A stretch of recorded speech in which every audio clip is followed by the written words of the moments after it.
Marhaba, ketemu gue lagi dengan Devian di Dev Channel. Dan hari ini gue akan bercerita tentang pengalaman pertama gue pada saat nyampe di Uni Emirat Arab.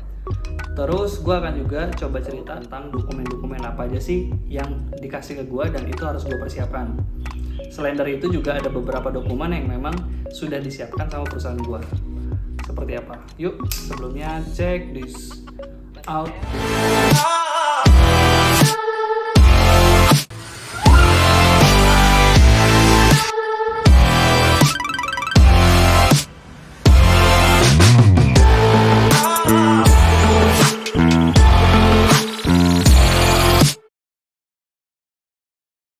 Oke, dokumen yang pertama itu adalah kontrak. Kontrak itu sebelum gue berangkat itu sudah harus gue tanda tangan dulu, karena itu sebagai bukti bahwa gue menerima pekerjaan gue. Dan isi kontrak itu sebaiknya sebelum lu tanda tangan itu lu sebaiknya lu coba baca semuanya, karena semua peraturan mengenai perusahaan itu ada di situ.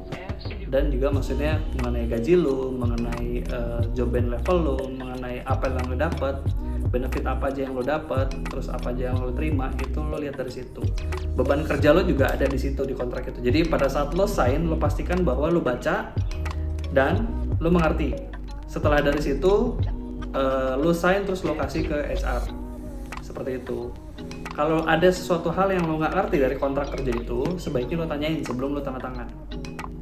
Itu. Yang paling penting adalah itu. Yang kedua adalah visa. Visa kerja itu gue disiapin sama perusahaan. Jadi memang visa itu gue dibilangnya beruntungnya adalah kalau gue ngurusin visa kerja sendiri itu gue harus ke Jakarta, gue harus nyiapin waktu dan juga gue harus nyiapin duit. So yang setahu gue itu adalah di Uni Emirat itu ada yang namanya visa undangan, invitation. Jadi kayak sebenarnya visa itu bisa dibikinin sama perusahaan lu yang mau memperkerjakan lu sebenarnya. Jadi mereka akan bikinin visa buat lu. Jadi bukan lu yang bikin visa. Tapi kalau misalnya memang ada perusahaan yang mengharuskan lu harus bikin visa kerja, saran gue adalah lu coba ngurusin sendiri. Walaupun agak repot, tapi setidaknya lu tahu apa aja yang lu persiapin. Karena bikin visa itu setahu gue biayanya nggak murah juga. Waktunya juga nggak cepet. Jadi itu juga jadi bahan pertimbangan lo. Kalau misalnya memang ada perusahaan yang minta lo untuk buru-buru berangkat, sedangkan mereka nggak mau ngurusin lo visa kerja. Itu. Terus yang ketiga itu adalah paspor. Karena lo nggak akan bisa kemana-mana kalau lo nggak punya paspor. So, gue harus nyiapin paspor. Karena kebetulan gue juga belum punya paspor. Nanti gue akan bikinin video khusus tentang cara buat paspor, khususnya di imigrasi Kota Bandung. Dan pelayanan paspornya bagus deh, pokoknya the best gitu. Selain dari itu adalah beberapa dokumen tambahan, contohnya seperti pre-medical check up. Pre-medical check up itu fungsinya adalah buat memastikan sebelum lo berangkat itu lo sehat dan baik-baik aja gitu. Nah, pre-medical check up gua waktu itu gua ngurusin pre-medical check up gua itu di Kimia Farma Kota Bandung. Dan itu kurang lebih biaya yang gue keluarin itu adalah 1,5 juta setahu gue sih. Seingat gue 1,5 juta. Nanti gue coba lihat dokumennya, kalau ada gue coba taruh di samping gue gitu. Terus apa aja yang dites itu seingat gue adalah hepatitis A, hepatitis B, X-ray, terus pokoknya ada 6 poin, HIV dan lain-lain, terus tes darah gitulah. Nggak banyak banget poin-poinnya sebenarnya. Itu, dan itu pakai duit gue pribadi. Nah, terus selain itu adalah gue harus nyiapin foto.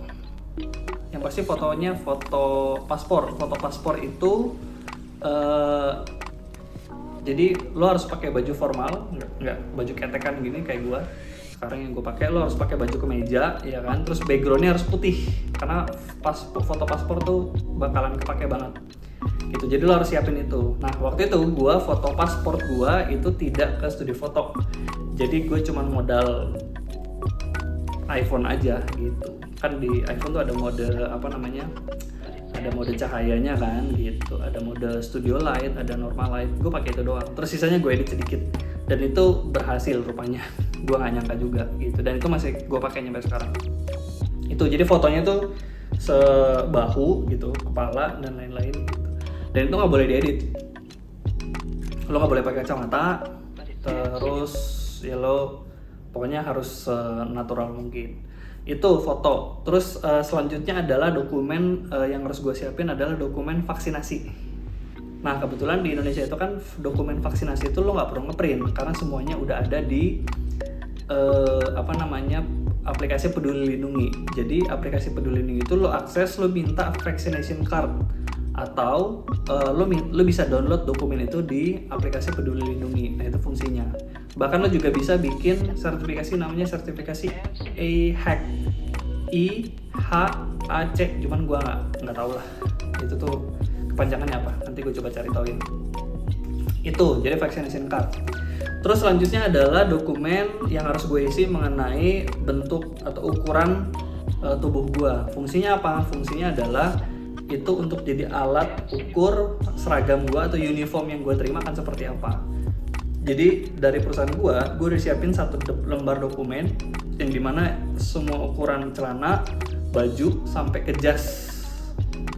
Jadi itu harus gue isi dan semuanya adalah tailor fit. Tailor fit itu artinya adalah semuanya sesuai dengan ukuran badan lu gitu. Jadi walaupun memang ada ukuran S atau misalnya ukuran M, ada ukuran L, tapi semuanya body fit aja gitu. Bahkan pada saat gue nyampe,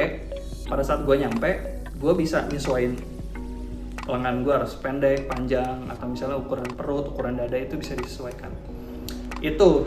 Dan yang terakhir adalah tiket pesawat terbang. Gue nggak bayar dan semuanya udah dibayarin dari perusahaan. So, gue berangkat naik Emirates. Naik Emirates itu kalau lo nggak tahu Emirates itu yang iklannya menurut gue iklan terakhir yang gue lihat ya, itu ada iklan yang dimana si pramugari itu berdiri di atas Burj Khalifa dan itu pesawat Fly Emirates-nya, pesawat Boeing-nya gue lupa, mungkin nggak tahu namanya mereknya Boeing atau bukan, pokoknya pesawat terbangnya itu bener-bener lewat di atas, lewatin si pramugarinya itu, dan itu bukan 3D, bukan editan, dan itu keren banget. Dan videonya ini.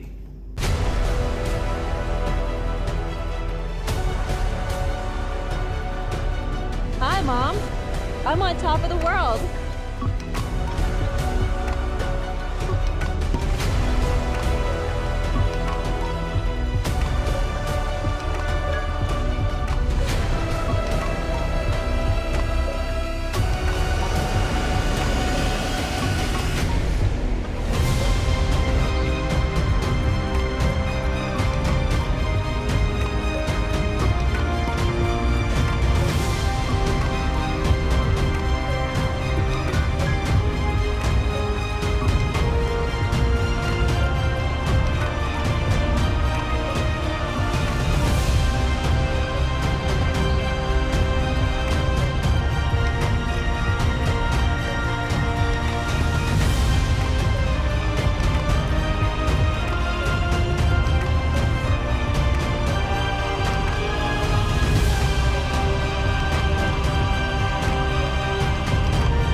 So, tiket udah dibeliin dari perusahaan gua.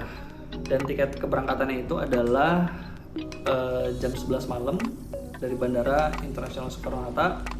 Sampainya di Bandara Dubai Internasional itu jam 4 atau jam 5 pagi. Kurang lebih ya sekitar 6 jam lah, 6 jam. Cuman gue berasanya tuh kayak 8 jam gitu. Ya gitulah. Karena yang lebih parahnya lagi adalah pada saat gue berangkat, sehari sebelumnya itu gue vaksin booster, jadinya gue agak meriang gitu. Walaupun pada saat gue masuk airport itu gue cek suhu gue aman lah. Cuman ya lo bayangin lah, gue selama di pesawat itu ya gue panas dingin aja gitu, lemes gitu. Terus ada beberapa pengalaman yang gue dapat dari Fly Emirates itu adalah mereka punya beberapa fitur. Salah satunya yang gue suka itu mereka punya kayak namanya tuh kayak flight experience gitu, gue lupa namanya. Jadi ada beberapa kamera yang ditaruh di badan pesawat, jadi lo bisa lihat, nggak perlu lihat lewat dari jendela, tapi lo cukup lihat dari monitor yang ada di tempat duduk depan lo. Nah itu lo bisa pilih lo mau pakai yang, lo mau lihat kamera yang mana. Cuman sayangnya adalah waktu itu gue malam-malam berangkatnya, jadi gue nggak bisa lihat apa-apa. Kecuali yang bisa gue lihat waktu itu pada saat gue landing. Jadi gue bisa lihat si runway-nya, dan itu keren banget sih gitu. Gue nggak mau ngebahas tentang Fly Emirates-nya karena semua orang udah tahu Fly Emirates itu maskapai penerbangan yang menurut gue sangat bagus gitu kan.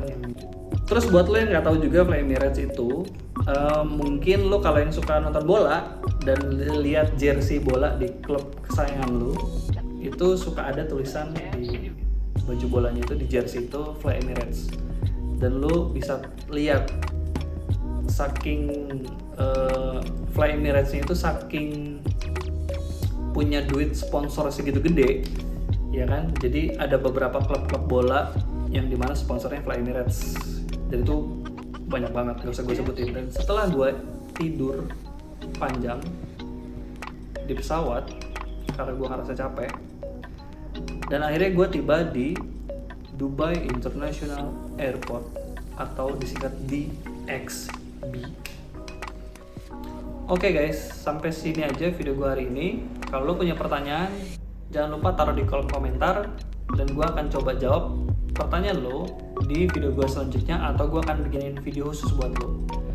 Terus kalau lo suka sama konten yang gue bikin, jangan lupa like and subscribe di Dev Channel. So, sampai ketemu di video gue selanjutnya.